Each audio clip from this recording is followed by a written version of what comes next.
तो पिछले क्लास में आप लोगों ने क्या पढ़ा था? मृदा के बारे में। उसमें से दो मृदा आप लोगों ने पढ़ा है। कौन कौन सा? एक था जलोढ़ मृदा, दूसरा था क्या? काली मृदा। तो जलोढ़ मृदा जो है हिमालयी क्षेत्र में आपको मिलता है और जिसका फैलाव 6 कितना 4 करोड़ हेक्टेयर भूमि है। और उसी के बराबर काली मृदा का भी फैलाव है, जो काली मृदा क्या हम लोग के क्षेत्र में नहीं है। वो क्या है? किधर? महाराष्ट्र, नागपुर, हाँ, गुजरात, हाँ, आंध्र प्रदेश, उस एरिया में क्या है? फैला हुआ है। और कपास की फसल के लिए सबसे उपयुक्त मिट्टी काली मृदा ही होती है। और जलोढ़ मृदा जो होता है उसका मुख्य फसल यानी क्या खाद्यान्न फसल के लिए होता है। ठीक है ना? इसलिए जलोढ़ मृदा जिस क्षेत्र में होता है वहां पर जनसंख्या क्या होती है? अधिक होती है, क्योंकि वहां पर फसल क्या होता है? अधिक उगाया जाता है, यानी घनी आबादी। और उसी क्षेत्र में सघन खेती भी किया जाता है। तो ये सब आप लोग उसके बारे में क्या किए हैं? पढ़ चुके हैं। आज का जो टॉपिक है उसी मृदा से संबंधित है। तो चलिए नेक्स्ट जो मृदा है देखते हैं।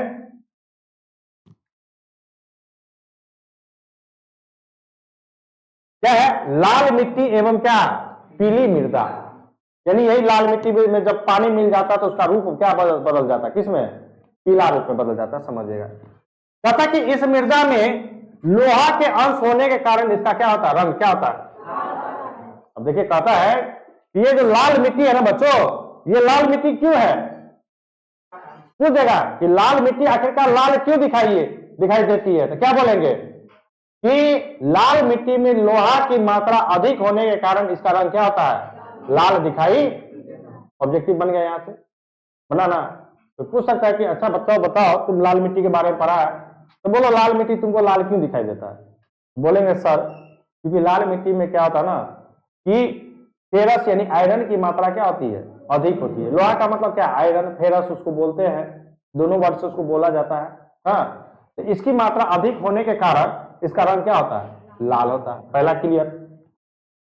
कहते कि लाल मृदा दक्कन पठार के पूर्वी और दक्षिणी हिस्सों में रवेदार आग्नेय चट्टानों पर कम वर्षा वाले भागों में क्या है? विकसित हुई है। कहता कि ये जो मृदा है लाल मिट्टी, ये हम लोग के क्षेत्र में नहीं, ये उस क्षेत्र में पाया जाता है जहां पर वर्षा की मात्रा क्या होती है?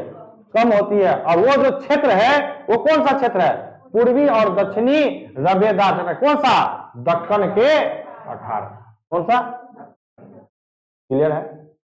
तो डॉट है इसमें नहीं। चलिए फिर कहता कि जल योजन के पश्चात यह मृदा पीली रंग के हो जाती है। यानी क्या कि जैसे ही इस मिट्टी पर पानी पड़ता है और पानी मिलता है, इसका रंग लाल से किसमें बदल जाता है?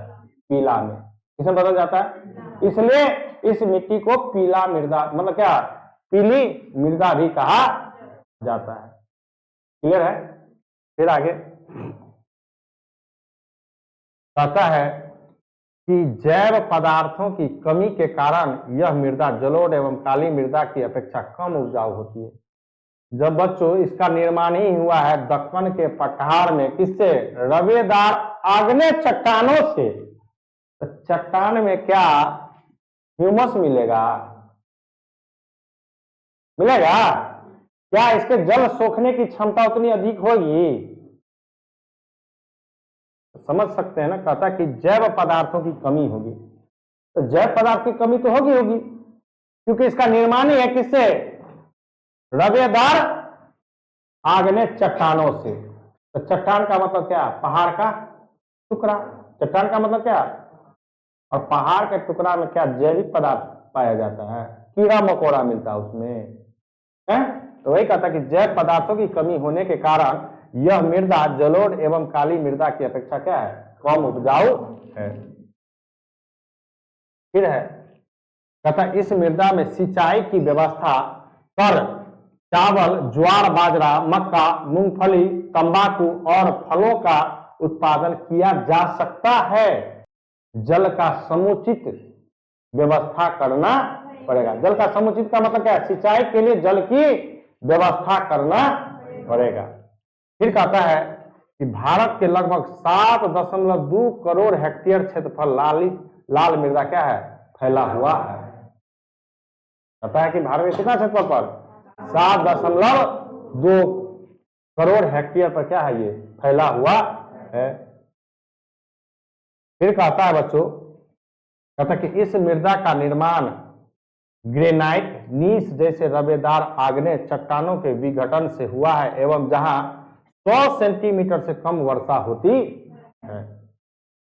तो जहां पर आप लोग को पता है कि जहां पर 100 सेंटीमीटर से अधिक वर्षा होती है उसी क्षेत्र में धान की फसल होती है, और जहां पर 100 सेंटीमीटर से कम होती है और इसी के आधार पर आपको क्या,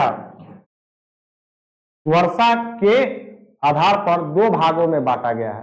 वर्षा के आधार पर कि कहां पर आपको ज्यादा वर्षा होगा, कहां पर कम वर्षा होगा। तो जहां पर अधिक वर्षा होता है उस क्षेत्र में क्या होता है, धान की फसल अधिक होती है। जहां पर कम वर्षा होता है उस क्षेत्र में धान की फसल नहीं होती है। तो वही कहता है कि इस मृदा का निर्माण ग्रेनाइट, ग्रेनाइट समझते हैं ना, ग्रेनाइट समझते हैं ना, अरे पत्थर जो लगता है ना, ग्रेनाइट घर में नहीं लगाया जाता है, पत्थर टाइल्स तो अलग चीज होता है, ग्रेनाइट अलग चीज होता है। ग्रेनाइट भी टाइल्स अलग चीज है, ग्रेनाइट अलग चीज है। तो इसका भी, टाइल्स का भी क्या होता है, बड़ा बड़ा पत्थर को ही काट करके क्या किया जाता है, बनाया जाता है। कहता ग्रेनाइट नीस जैसे, ये सब जितना भी है ना, ये सब पत्थर का नाम है। क्या है, पत्थर का नाम। जैसे रवेदार आग्नेय चट्टानों के विघटन, विघटन मतलब टूटने से हुआ है एवं जहां 100 सेंटीमीटर से भी क्या होती है, कम वर्षा होती है। कहता है यह मृदा किस क्षेत्र में, देखो तमिलनाडु, कर्नाटक, गोवा, दक्षिणी पूर्वी महाराष्ट्र, आंध्र प्रदेश, उड़ीसा, छोटा नागपुर पठार एवं मेघालय पठार में क्या है, ये फैला हुआ है। अब समझ सकते हैं कि किन किन क्षेत्रों में मिला हुआ है, भारत के किन किन हिस्सों यानी किन किन राज्यों में। तो कौन कौन सा राज्य, तमिलनाडु, कर्नाटक, गोवा, दक्षिण पूर्वी महाराष्ट्र, आंध्र प्रदेश, उड़ीसा, छोटा नागपुर पठार एवं मेघालय के पठार में ये पाया जाता है। यानी क्या, सारा का सारा क्या उधर पहाड़ी ही इलाका है, पहाड़ी ही क्षेत्र है। फिर है आगे बच्चों लेटेराइट मृदा। क्या है, कहता लेटेराइट शब्द की उत्पत्ति ग्रीक भाषा के लेटर शब्द से हुआ जिसका अर्थ होता क्या, ईंट। जिसका शब्द क्या होता, यानी इसका जो मिट्टी होगा ना वो ईंट के क्या रंग का होगा। अब ईंट का रंग कैसा होता है देखते ही हैं। कहता कि भारत के लगभग 1.3 करोड़ हेक्टेयर क्षेत्रफल पर ये लेटेराइट क्या है, मृदा फैला, यानी कितना, 1.3 करोड़ हेक्टेयर पर। कहता कि लेटेराइट मृदा उच्च तापमान और अत्यधिक वर्षा वाले क्षेत्रों में क्या है, यानी क्या कि यहाँ का तापमान भी क्या होगा, अधिक और अत्यधिक वर्षा वाले, यानी कि तापमान भी अधिक और वर्षा भी। कहता ये मृदाएं मुख्य तौर पर कर्नाटक, केरल, तमिलनाडु, मध्य प्रदेश और उड़ीसा तथा असम के पहाड़ी क्षेत्रों में क्या होता है, पाई। कहता ये जो मृदा लेटेराइट मृदा है ये है ना, तो ये कहाँ कहाँ पाया जाता है, कर्नाटक में, केरल में, तमिलनाडु में, मध्य प्रदेश में और उड़ीसा तथा क्या असम के पहाड़ी क्षेत्रों में पाई जाती है।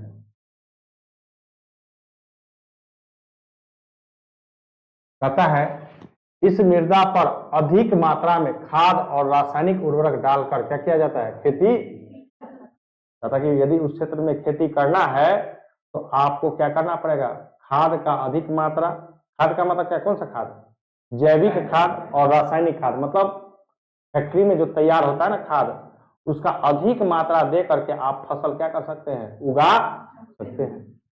कहता कि इस मृदा में ह्यूमस की मात्रा क्या होती है, कम पाई जाती है, क्योंकि बच्चों ये पहाड़ी क्षेत्र का है और पहाड़ी क्षेत्र में जो मृदा होती है वो पत्थरों से टूटा हुआ फूटा हुआ से बना हुआ रहता है, कम पाई जाती है क्योंकि अत्यधिक तापमान के कारण जैविक पदार्थों क्या हो जाते हैं, अपघटित करने वाले बैक्टीरिया क्या हो जाते हैं। जब गर्मी ज्यादा पड़ेगा बच्चों तो स्वतः ही क्या हो जाएगा, उस क्षेत्र का क्या होगा, जितना भी छोटा छोटा जो बैक्टीरिया होगा, जो अपशिष्ट जो अपघटन करने का काम करेगा वो क्या हो जाता है, नष्ट, क्योंकि अपघटन करेगा यानी तोड़ेगा तभी ना वो जैविक खाद बनेगा, वही नष्ट हो जाता है, जिसके कारण क्या होता है इसमें ह्यूमस की मात्रा क्या हो जाती है, कम रहती है। तथा अपक्षय, अपक्षय मतलब क्षय का मतलब क्या, टूटना। अपक्षय का मतलब क्या, देखो ना, क्षय का मतलब क्या होता है, टूटना। अपक्षय का मतलब क्या, नहीं टूटना।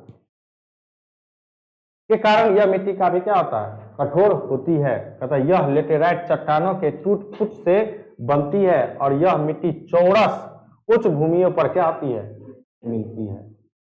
पहाड़ पर हर जगह खेती नहीं की जाती है, पहाड़ पर खेती करने के लिए मिट्टी को क्या करना पड़ता, पहले चौड़ा करना पड़ता। जैसे हम ही लोग के क्षेत्र में कहीं पर ज्यादा मिट्टी तो वहां पर खेती होगा, तो हम लोग क्या करते हैं पहले, इसीलिए जुताई जुताई क्यों किया जाता है, खेती को क्या करने के लिए, समतल करने के लिए। तो यही कहता है यह लेटेराइट चट्टानों की टूट फूट से बनती है और यह मिट्टी चौरस उच्च भूमियों पर क्या होती है, मिलती है।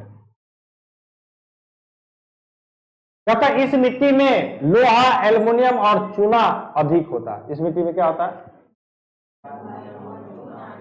लोहा के कारण इसका रंग क्या होता है, भूरा हो जाता है। तो हमारा ईंट का रंग कैसा होता है, भूरा होता है ना, लाल भूरा होता है ना। ईंट का रंग कैसा होता है, लाले भूरा होता है ना। तो कहता कि लोहा, एल्युमिनियम और चूना अधिक होता है। कहता कि लोहा, ऑक्साइड और पोटास की मात्रा उपस्थित के कारण लेटेराइट मृदाएं जंग के के रंग के या लालापन लिए हुए होती है। कहता है कि जिस प्रकार से जंग लगता है ना, तो जंग लगने के बाद उसका रंग कैसा हो जाता है, भूरा हो जाता है ना, ईंट के आकार का, ईंट के रंग का हो जाता है ना। तो वही कहता है कि लोहा, ऑक्साइड और पोटास की मात्रा उपस्थित होने के कारण इसका जो रंग होता है ना, वो कैसा होता है, लालापन लिए हुए क्या होते हैं, उपस्थित होते हैं। मतलब क्या कि भूरा कलर का जंग का जो रंग होता है कैसा होता है, भूरा, तो उसी भूरा रंग लिए हुए रहता है। कहता कि लेटेराइट मिट्टी किस किस चीज के लिए, देखिए चाय के लिए, कहवा आदि फसलों के लिए उपयोगी है, क्योंकि यह मिट्टी अम्लीय होती, ये मिट्टी क्या होती है, अम्लीय होती है। ठीक है। फिर कहता है कि लेटेराइट मिट्टी वाले क्षेत्र अधिकांशतः कर्क रेखा तथा मकर रेखा के बीच स्थित होती है। कहता है कि ये जो लेटेराइट मृदा है ये किन कहां, कर्क रेखा और मकर रेखा के बीच स्थित होती है। तो कर्क रेखा और मकर रेखा तो जानते हैं, पढ़े हैं आप लोग कि कर्क रेखा क्या होता है। कर्क रेखा का जिस क्षेत्र से कर्क रेखा गुजरती है वहां पर क्या होता है, तापमान क्या होता है, अधिक की कम, अधिक, इसलिए उधर गर्मी क्या होती है, अधिक होती है। क्लियर है। फिर है आगे बच्चों पर्वतीय मृदा। क्या है, कहता कि पर्वतीय मिट्टी में कंकड़ एवं पत्थर की मात्रा क्या होती है, नाम ही है पर्वतीय। तो पर्वत क्षेत्र में क्या मिलेगा आपको, कंकड़ पत्थर न मिलेगा। कहता कि पर्वतीय मिट्टी में भी पोटास, फास्फोरस एवं चूने की कमी होती, यानी इसमें इसकी मात्रा क्या होती है, कमी होती है। कहता पहाड़ी क्षेत्र में खास करके बागवानी कृषि होती, बागवानी तो समझते ना, बागवानी बगीचा, जैसे आम का बगीचा, हाँ कहीं पर अखरोट का बगीचा, अखरोट खाए हैं ना, अखरोट को फोड़ के खाए ना, जैसे हम लोग के क्षेत्र में नहीं होता है, ये होता क्या, जम्मू कश्मीर सब में होता है। हाँ, कहता कि पहाड़ी क्षेत्र में खास करके बागवानी कृषि होती है, इसलिए ना देखता है ना कि जितना भी सेब जो हम लोग का होता है किधर होता है, उधर ही होता है, जम्मू कश्मीर। कहता पहाड़ी क्षेत्र में ही झूम खेती होती है। फिर कहता है आपको कि झूम की खेती सबसे ज्यादा नागालैंड में की जाती है। कहता है पर्वतीय क्षेत्र में सबसे ज्यादा गरम मसाले की खेती की जाती है। गरम मसाला जो हम लोग भोजन के रूप में करते हैं ना, ये सबसे ज्यादा उधर ही होता है। अब है मरुस्थलीय मृदा। कहता कि शुष्क एवं मरुस्थलीय मिट्टी में घुलनशील लवण एवं फास्फोरस की मात्रा काफी क्या होती है, अधिक होती है। देख लीजिए ये भैया कहाँ का, राजस्थान का सीन दिख रहा है ना, तो राजस्थान में तो केवल क्या है, मरुस्थलीय भूमि है ना, है कि नहीं है। यानी क्या, इसके मिट्टी के जो कण होते हैं वो क्या होते हैं, सभी कण क्या होते हैं, अलग अलग होते हैं। एक होते हैं कठोर होता है, सब कण क्या होता है, अलग अलग होता है। कहता है इस मिट्टी में नाइट्रोजन एवं कार्बनिक तत्व की मात्रा काफी क्या होती है, कम होती है। यह मिट्टी तिलहन के उत्पादन के लिए अधिक उपयुक्त मानी जाती है। तिलहन मतलब क्या, सरसों का सबसे ज्यादा खेती होता है। तब ना राजस्थान में जब जाइएगा ना, राजस्थान का मुख्य भोजन ही है क्या, सरसों का साग और बाजरा का रोटी। बाजरा खाए हैं, नहीं खाए हैं? मकई का रोटी नहीं, मकई का रोटी तो अपना लोग के यहाँ है। बाजरा का रोटी वहां पर, बाजरा का रोटी और सरसों का साग। बड़ा बड़ा होटल में जाइएगा तो आपको महंगा महंगा मिलेगा। हाँ, इसलिए उस क्षेत्र में क्या तिलहनी पौधे उगाया जाता है। कहता कि जल की व्यवस्था होने के बाद, समझिए, कहता कि जल की व्यवस्था होने के बाद मरुस्थलीय मिट्टी में भी अच्छी फसल की उत्पादन होती है। कहता कि यदि आप उस क्षेत्र में वर्षा का यदि यानी जल का यदि व्यवस्था किया जाए तो वहां पर भी क्या होता है, आप अच्छा से खेती कर सकते हैं। लेकिन अभी कुछ सालों में कुछ तो परिवर्तन हुआ है। जो पहले राजस्थान समय कभी बाढ़ नहीं आता था, अब राजस्थान समय भी बाढ़ आने लगा है। इसका मतलब क्या है कि कहीं ना कहीं मौसम में परिवर्तन हो रहा है। और हम लोग के क्षेत्र में ज्यादा वर्षा होता था, तो अब हम लोग के क्षेत्र में क्या वर्षा नहीं हो रहा है, जिसके कारण क्या हो रहा है, भूमिगत जल में क्या हो रहा है, कमी आ रही है। कभी कभी क्या होता है, कल सूख जा रहा है, जैसे आप लोग के गांव में कल सूख गया था। हाँ, तो ये परिस्थिति क्या होगी, उत्पन्न होगी। तो उसके लिए हमको क्या करना पड़ेगा, फिर से पुनः पौधारोपण करना पड़ेगा। यदि जलवायु को, अपने वातावरण को, अपने जलवायु मंडल को यदि सही रखना है तो हमें पेड़ पौधा लगाना ही पड़ेगा। क्योंकि जिस क्षेत्र में बच्चों पेड़ पौधों की संख्या अधिक होती है वहां पर वर्षा भी अधिक होता है। फिर है, कहता कि इस मिट्टी में तिलहन के अलावा ज्वार, बाजरा एवं रागी की खेती की जाती है। हाँ, ज्वार, बाजरा और रागी। कहता यह सबसे कम उपजाऊ होती है। यह मिट्टी क्या होती है, सबसे, कहता यह मृदा पश्चिम राजस्थान, सौराष्ट्र, कच्छ, कच्छ मतलब कहां पर है, गुजरात में, हाँ, पश्चिमी हरियाणा और दक्षिणी पंजाब में पाई जाती है। यानी ये इस क्षेत्र में मृदा क्या है, फैला हुआ है। कहता इस मृदा का रंग कैसा रंग, लाल या हल्का भूरा होता है। ये क्या होता है, हल्का लाल या, ऐसे तो दिख रहा है पीला पीला दिख रहा है ना, पूरा पीला पीला दिख रहा है। जैसे देखिए ये भारत के मानचित्र पर क्या किया गया है, रंग को दिखाया गया है, रंग के आधार पर मिट्टी के प्रकार। तो ये है आपका क्या, ये कौन सा क्षेत्र है, राजस्थान। राजस्थान का मतलब क्या, मरुस्थलीय क्या मृदा, ठीक है ना। ये आपका क्या, ये वाला भाग, ये वाला भाग क्या आपका पर्वतीय, क्या है, पर्वतीय, क्या है, पर्वतीय मृदा है ना। ये आपका क्या है, लाल, हाँ, मृदा है। ये फिर आपका क्या होगा, ये वाला भाग क्या है, उत्तरी भाग है ना। इधर क्या है आपका हिमालय है और ये नेपाल है। तो ये जो आपका भाग जो दिख रहा है ये आपका क्या है, जलोढ़ मृदा, क्या है, जलोढ़ मृदा, ठीक है ना। और आपका जो ये सब जो है केरल, ये सब जो है ये क्या है, सॉरी ये नहीं होगा, ये मृदा इधर, ये सब जो वाला भाग है, ये सब वाला भाग अरुणाचल प्रदेश, ये सब क्या है, क्या लेटेराइट क्या मृदा है, ठीक है ना। हाँ, और ये जो वाला भाग है बच्चों वो क्या है आपका काली मृदा है, ठीक है ना। और ये जो आपका पर्वतीय हो गया काली, हाँ, ये शुष्क लेटेराइट काली। तो ये जो आपका भारत के मानचित्र पर क्या किया गया है, आपको दिखाया गया है ये किस प्रकार के रंग का क्या है, मिट्टी किस क्षेत्र में पाया जाता है। क्लियर हो गया। तो आज यहीं तक रहने दीजिए। हाँ, कल इसके आगे क्या नेक्स्ट टॉपिक पढ़ेंगे, कोई दिक्कत नहीं है, चलिए।